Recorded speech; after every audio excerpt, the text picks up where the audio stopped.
Тук една сондичка. Ударахме.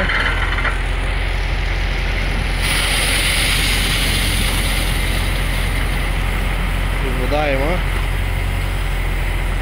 Ще стане работа. Ето и са хората. На кой му трябва. За област Перник. Тука.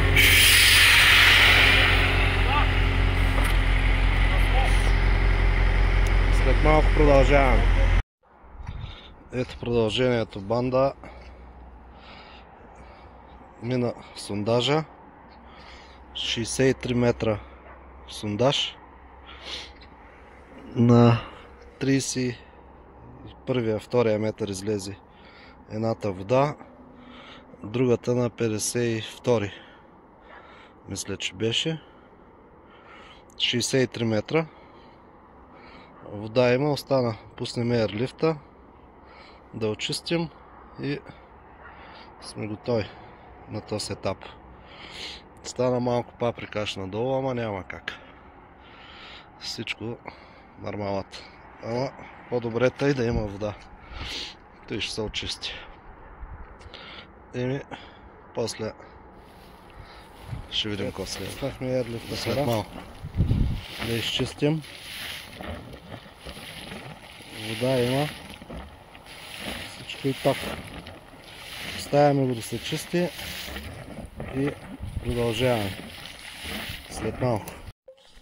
Тъй банда, ето продължението. Малко не можах много да снимам с това скопането с дренажа стоилно и, ама колко толкова. Тъй, сега ще сложим, ще подготвим с помпа Ибо полска. Сега ще ви я покажа. Ибо T27. Това е помпата, която ще сложа. Полска. Се надяваме, че е читава. Значи долу-горе май 1,40 мисля, че беше дълга. Как да е? Понеже сондажа е 63 метра, както ви казах. Сега ще удължа кабела. С 20 метра кабел я дават. Ще удължа този кабел с тоя 3 по 2,5 шепеката. Шепеката мисля, че беше гумен. Алтернатива на тези другите найтия, ама спрямо цената мисля, че и добре.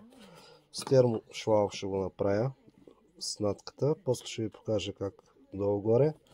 Възвратен клапан. Възвратен клапан ще сложа. Цол е 1/4 е клапана и ще мина после на цол с тръбата. Сега ще ви покажа. Клапана е с месингова тапа. Само да го развия. Ще ви покажа. Тъй, ето я клапата. Предполагаме, виждате. Чакай, че тук въртя тези. Смесингова и не е пластмасова, да не стане бела. С нипел от цол и четвърт на цол. Те ще вляза на помпата и ще изляза пак с такъв нипел вече нагоре към тръбата. Добре, сега ще го понавържа малко, после ще ви покажа как става и тъй. След малко. Тъй стана. Запои ги. Сега хакваме и тия работи тук. Термофитите. Свивам. И забравих да сложа другия големия. Нещо сега ще го оправя. Сега ще ви покажа. Тъй. С пистолето за горещ въздух. Сега ще ги свием.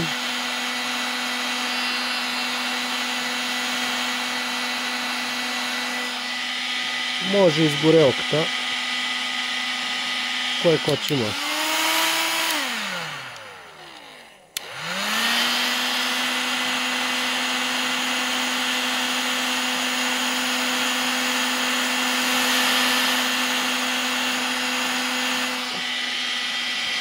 Взеха да свият.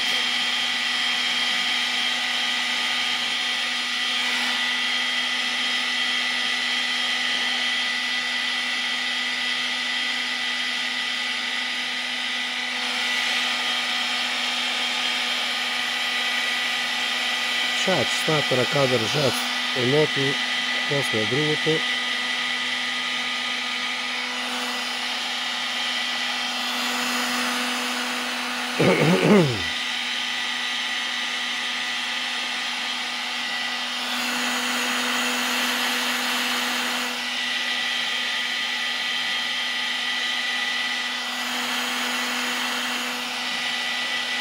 Ето е, след малко като карам големия, пак ще ви покажа. И след малко. Ей. Сега тук ще свия пак едно парче. Да фане сега това. Да хване и това. И после ще свия едно друго още отгоре. Само че по-дълго. Ей тъй. Процедурата е същата. Свивам, пак ще ви покажа после другото.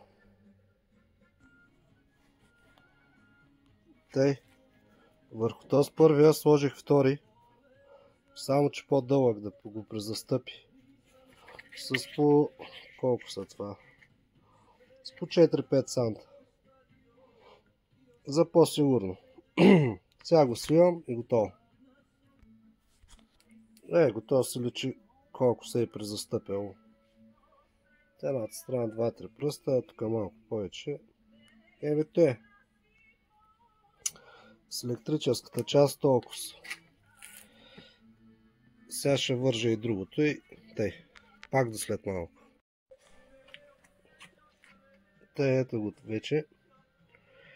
Тъй. Нипела, това.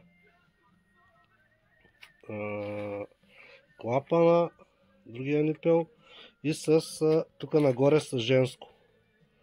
С женско тръгвам, можеш да махна този нипел, да сложа направо с мъжко, нали, към полиетилена, обаче е по-крехко и ще се щупи.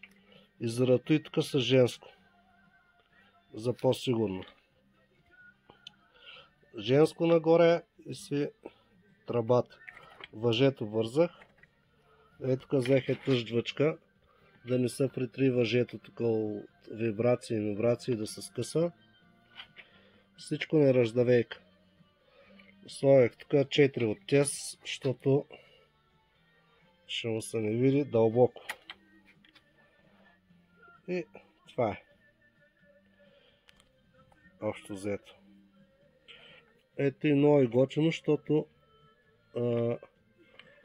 от вибрации от тилно и няма да се притри въжето. Да се скъса. 4 мм не раздавейка е въжето. И тук нахакаха и тези стралчи да удържат и тъй. Ето е.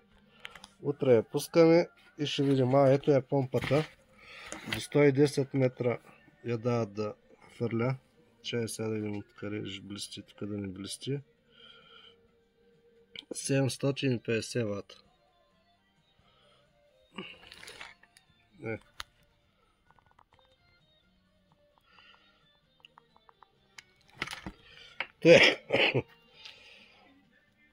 До скоро, хора. Ще видим каква вода ще вари.